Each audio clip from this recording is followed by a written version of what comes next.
ነፍሳቱን አላህ ይቀይራልና ሀገራችንን ሰላም አላህ ያርግልን ልማት እድገት አላህ ያርግልን መሪዎቻችን አላህ ይጠብቅልን اللهم صل الحمد لله رب العالمين الصلاة والسلام على رسول الله إن قوم سوتريم كقوم سان كلاشين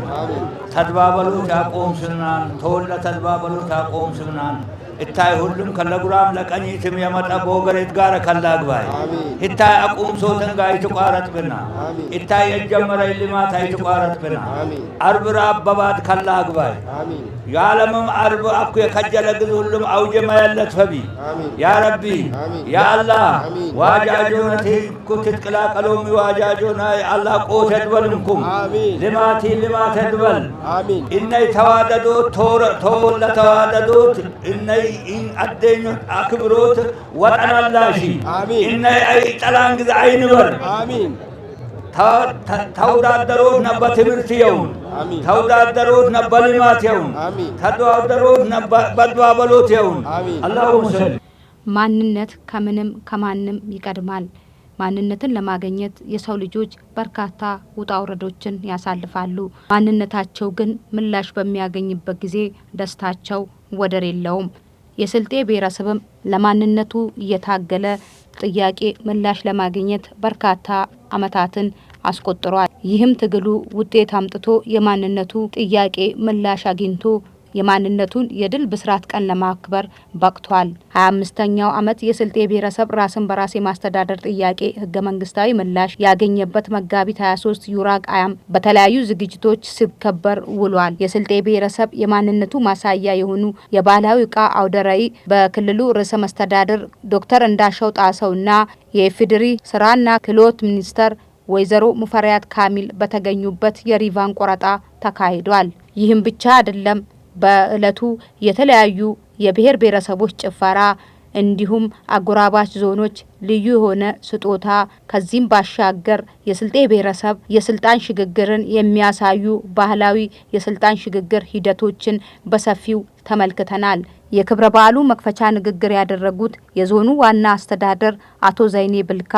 ይህ ቀን ለስልጤ ብሔረሰብ የማንነት ጥያቄ ምላሽ ያገኝበትና የነጻነት የድል ልዩ እለት ነው ብለዋል አቶ ዘይኔ አክለውም ዛሬ የምናከብረው ልዩ የድል በዓል ለስልጤ ብሔረሰብ ተራቀን አይደለም ባይሆን ይህ ቀን የማንነታችን ማህተብ የታተመበትና የማንኝ ጥያቄ ምላሽ ያገኘበት እለት መሆኑን አብራርተዋል ይህ ቀን የስልጤ ህዝብ የረጅም ጊዜ ታሪክ ባለቤት እንደሆነ ይታወቃል የሐራ ሱልጣኔት የሸዋ ሱልጣኔት የሃዲያ ሱልጣኔት ውስጥ የራሱ መንግስት የነበረው ባህልና ቋንቋውን ጠብቆ የኖረ በሂደትም የነበሩ ስርዓታት በተለያዩ ክፍላት ሀገራትና አውራጃዎች በትነውት ፈታኝ ትግል ውስጥ ቆይቷል በእነዚህ ጊዜያት በጊዜ የነበሩ ገላዶች የአገር ሽማግሌዎች የሃይማኖት መሪዎች በተለያየ የአስተዳደር ክልል ውስጥ ቢኖርም የራሱን ባህል ቋንቋ እንዲያሳድግና እንዲጠብቅ አበክረው ሰርተዋል በሂደትም ኢህአዴግ አገሪቱን ከተቆጣጠረበት ጊዜ ጀምሮ ለሌሎች ብሔር ብሔረሰቦች የተሰጠ መብት ተነፍጎት ለ10 ዓመታት ህገ መንግስታዊ መብቱ እንዲከበርለት ጥያቄ አቅርቦ እነሆ በ1993 በዚህ ዕለት የዛሬ 25 ዓመት በሪፈረንደም ህዝብ ውሳኔ አግኝቶ ዞኑን መስርቷልና ለዚህ ለተጋችሁ ለለፋችሁ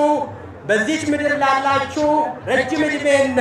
ጤና ብልጽግና እየተመኘው ወደ አህያ የሄዳችሁ ጀነትን እንመኛለንና አንዴ አመስግኑልኝ በመጨረሻም ማስተዳደሩ ስልጤ በእምነት ጠንካራ በስራ ታታሪና ስራ ወዳድ አጎራባይ ዞኖችና ወረዳዎችን አክብሮና ተከብሮ በሰላማዊ መንገድ የሚኖር ጀግና ህዝብ መሆኑን የምስክርነት ቃላቸውን ሰጥተዋል ዛሬ የምናከብረው መጋቢት 23 ለስልጤ ህዝብ ተራቀን አይደለም ይህ ቀን የማንነታችን ማህተም የታተመበት የታሪካችን አዲስ ምዕራፍ የተከፈተበት እኔ ማን ነኝ ለሚል ጥያቄ በድምጽ ምላሽ የሰጠበት የድል ቀን ነው ይህ ቀን በብዙዎች ቁርጥ ቀን ልጆች መስዋዕትነት የትግል ጽናት የተገኘ የማንነት መሰረትና የአንድነታችን ሕያው ምልክት ነው። ስልጤ በእምነት ጠንካራ፣ በስነ ምግባር የታነጸ ከሌሎች ወንድም ህዝቦች ጋር ያለው መስተጋብር በመከባበር በፍቅር የተመሰረተ ነው። ችግሮች ሲፈጠሩ ችግሮችን በሽምግልና የሚፈታ ነው። ከሌሎች ጎረቤት ሀገሮች ጎረቤት ወገኖቹ ጋር በጋራ የሚሰራ ነው። ለታላላቆቹ ክብር የሚሰጥ ለሰላም መንገድ ክፍት የሆነ ይህን እንደ ጥበብ አድርጎ የሚቆጥር ነው። አንዱ ሲወድቅ ሌላውን ደግፎ የሚያነሳ፣ አንዱ ሲቸግር የሚደግፍ ትልቅ ድንቅ ባህል ያለው ነው። ይሄ ተጠናክሮ እንዲቀጥል ትውልድ እንዲይዘው እንፈልጋለን። መንግስት በዚህ ዘርፍ አበክሮ ይሰራል። በዓሉ ብዙሃነታችን ውበታችን፣ አንድነታችን ደግሞ የማንነታችን ጥንካሬ ማሳያ መሆኑን ተናግረዋል። በዓሉ ብዙሃነታችን ውበታችን፣ አንድነታችን ደግሞ የጥንካሬያችን ምንጭ ስለመሆን ይበልጥ መግባባት የምንፈጥርበት፣ የሀገረ መንግስት ግንባታ ሂደት የሚጠናከርበት፣ የጋራ አስተሳሳሪ ትርክት ለመገንባት ቃላችንን የምናድስበት፣ በህብረ ብሔራዊ ወንድማማችነትና እህትማማችነት መንፈስ ላይ የተመሰረተ የጋራ ተጠቃሚነትን ለማሳደግ ቃላችንን የምናድስበት መልካም አጋጣሚ እንደሚሆን እተማመናለሁ። ክቡራንና ክቡራት የበዓሉ ታዳሚዎች፣ አገራችን ኢትዮጵያ በዘርፈ ብዙ ብዝሃነት ያጌጠች በረጅም ዘመናት የታሪክ ቅብብሎሽ የተመራች ልዩ ልዩ ጸጋዎችን የታደለች ምድረ ቀደምት ሀገር ናት። ከብሔር፣ ከሃይማኖት፣ ከፖለቲካ አመለካከት ልዩነትና ከመሳሰሉት ብዝሃነቶች አንስቶ በዓመት ውስጥ የሚፈራረቁት የክረምት፣ የጸደይ፣ የበልግ፣ የበጋ፣ የመኸር ወዘተ ወቅቶችን ዝንቅ ተፈጥሮ ድረስ ልዩ ልዩ ብዝሃነት ገጾች የሚገኙባት አገር ነች። እነዚህንና የመሰሉ ብዝሃነት እውነታዎችን የማክበር፣ የማስተናገድ፣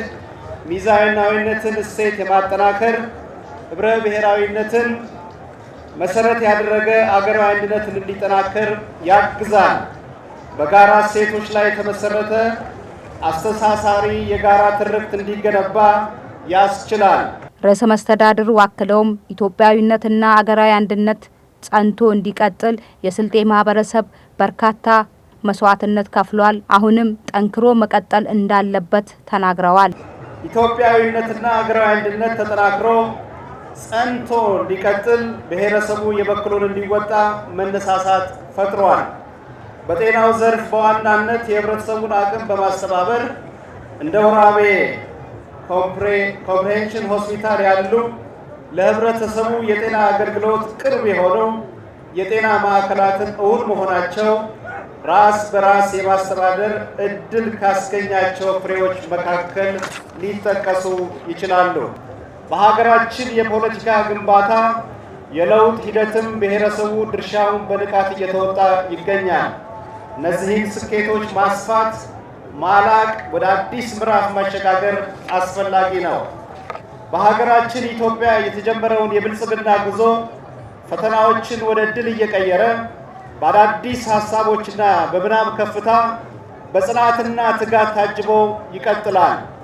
በዚህ የለውጥ ሂደት መላው የስልጤ ብሔረሰብ ከወትሮ በላቀ ጽናትና ትጋት የበኩሉን ማበርከቱን እንዲቀጥል አሳስባለሁ። ከተለያዩ አጎራባይ ዞኖችና ወረዳዎች እንዲሁም ከክልሎች ለመጡ የክብር እንግዶች የምስጋናና የስጦታ ፕሮግራም ተካሂዷል።